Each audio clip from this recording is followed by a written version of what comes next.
Whitney's mother, Sissy Houston, was a very old friend of mine. We've sung together many, many times.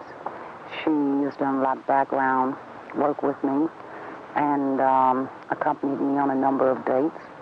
And we're old and very good friends. And she used to bring Whitney to some of my recording sessions.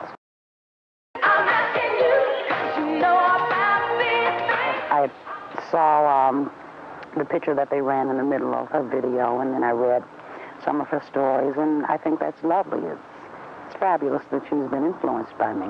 So that's kind of a surprise. It's not like you were a mothering type that gave her a lot of advice over the years? No. I had no idea that Whitney felt as close to me as she does, but it's lovely. I met Whitney as a little girl. She couldn't have been any more than yay big. Yeah.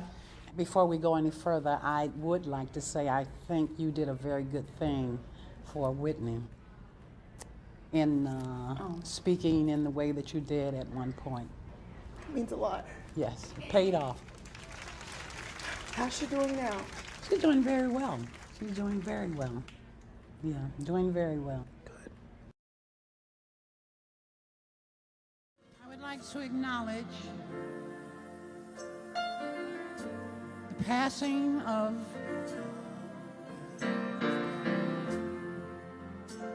one of the finest and greatest singers that ever stood behind a microphone.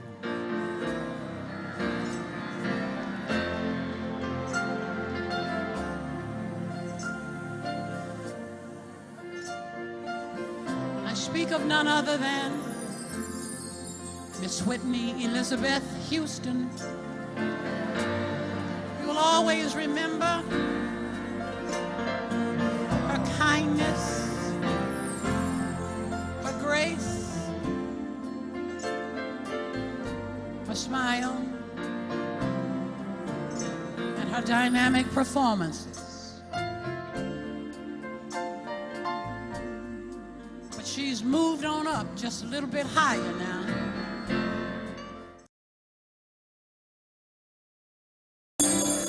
A young lady who was kind. She was so gracious, elegant, taught to fight by her mother, Sissy, competitively. She stood in Europe with the heart of a champion, enduring night after night.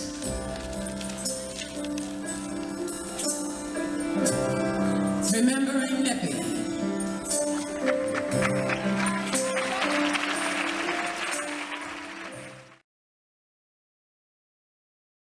The biggest names in Hollywood are gathering in Newark, New Jersey tonight ahead of tomorrow's funeral for Whitney Houston. And we have an exclusive interview with one of those who will perform, Aretha Franklin. Franklin was mentor and honorary aunt to Whitney.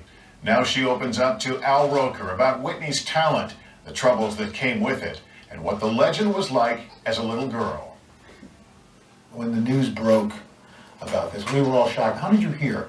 I was in Charlotte, North Carolina, and I was sitting on the side of the bed. I had just finished watching some movies, and I flipped back to the regular TV, and it came across the screen, and I just jumped up off the side of the bed. What? This could not be. What is this?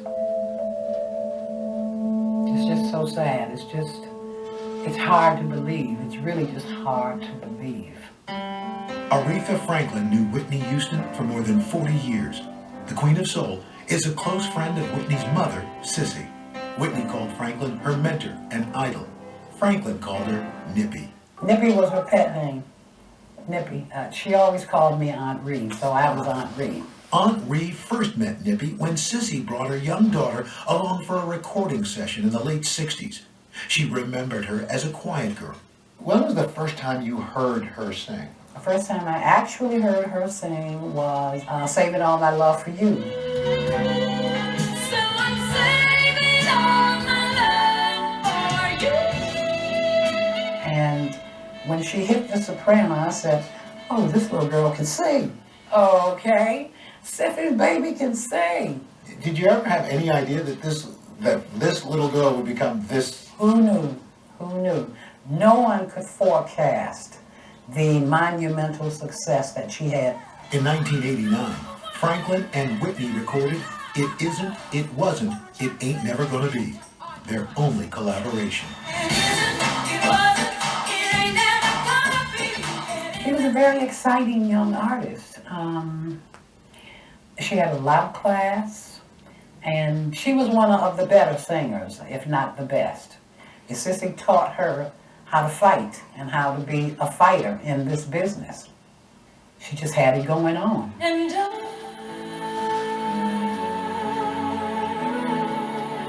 Whitney was at the height of her success, but Franklin knew all too well the temptations that come with fame and fortune. When one has as much success as she did almost overnight, and she had phenomenal success overnight. So I'm sure it was very overwhelming for her at times. You get a lot of adoration when people like you, and I think it's easy to lose sight of yourself. We've all read about Whitney's struggles, and through the years, did she ever talk to you about that? Look for some sort of guidance or counseling, or just? No, but early on, I let her know then that if she needed any advice and if she needed to talk about anything, she could always call me. But the call never came, and so Franklin watched from afar as Whitney's success faded, as she desperately tried time and again to regain her superstar status, including a 2009 European tour, when dogged by rumors of alcohol and drug abuse, Whitney's once magical voice tragically let her down.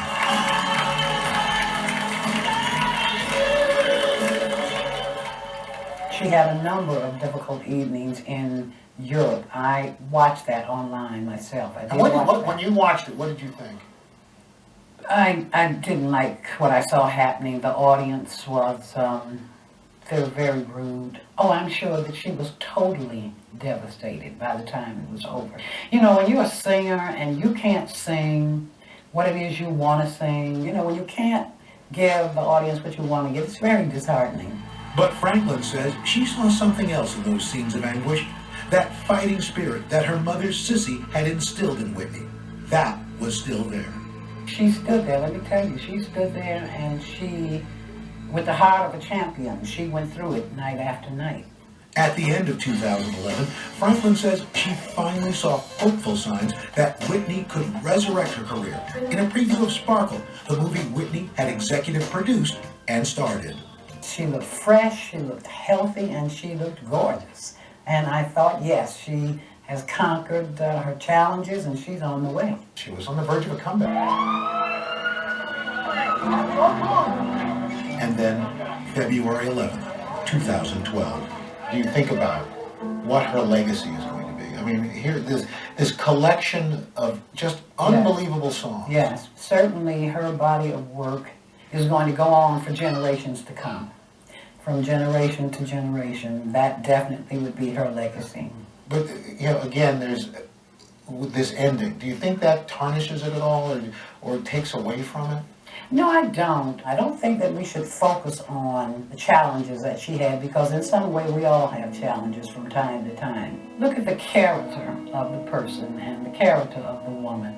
Think about the hits and forget the misses. That's how the people in her hometown of East Orange, New Jersey want to remember Whitney, radiant and humble. Great. Let's go.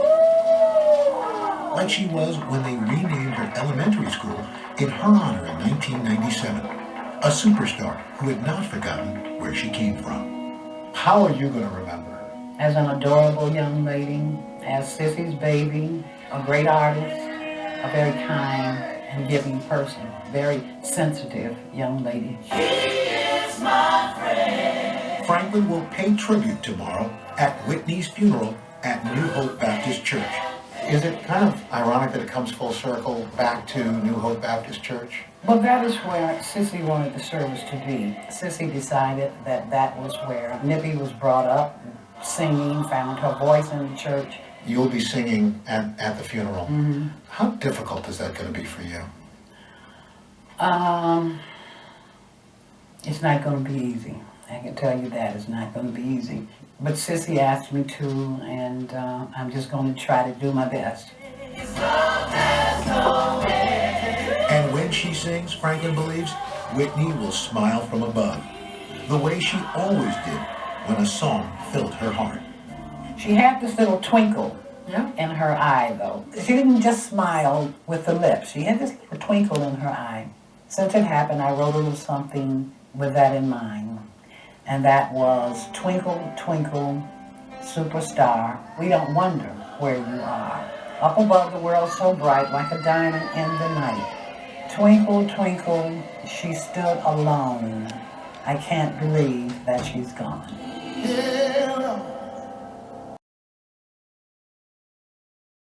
Her challenges, but I felt she was overcoming them. She looked really great in the movie Sparkle. I saw some of the previews, and they did a lot of the scenes, as a matter of fact, in Detroit. So I thought she really, really looked good, and I was just mentioning it to other people, had they seen it, and how well she looked, and I thought that at that point she had kind of conquered the challenges that were ahead of her. However, looking back, thinking about something that Natalie Cole said once, and that was how difficult it is sometimes when you have overnight success, and the kind of success that Whitney did. She had phenomenal overnight success. And that can sometimes, and particularly to a young performer, being as young as she was, that can be very, very overwhelming sometimes. And I think that possibly may have played a part in things. And I know that she did a European tour, and Natalie and Dion accompanied her to support her on her first European tour, and then her second one came up. She had some very challenging nights with different audiences who were not very kind, and not being able to sing what one wants to sing had to have been very, very disheartening to her. And I think that it was very trying for her. However, she stood up. She stood up night after night to the challenge, and she stood with the heart of a champion. And so for that, I'm sure that her mother, I know I was very proud of her and wished her well. I was rooting for her and hoping that things would turn out for the best. It's just almost unbelievable, Mr. Rollins. It's stunning, just absolutely stunning.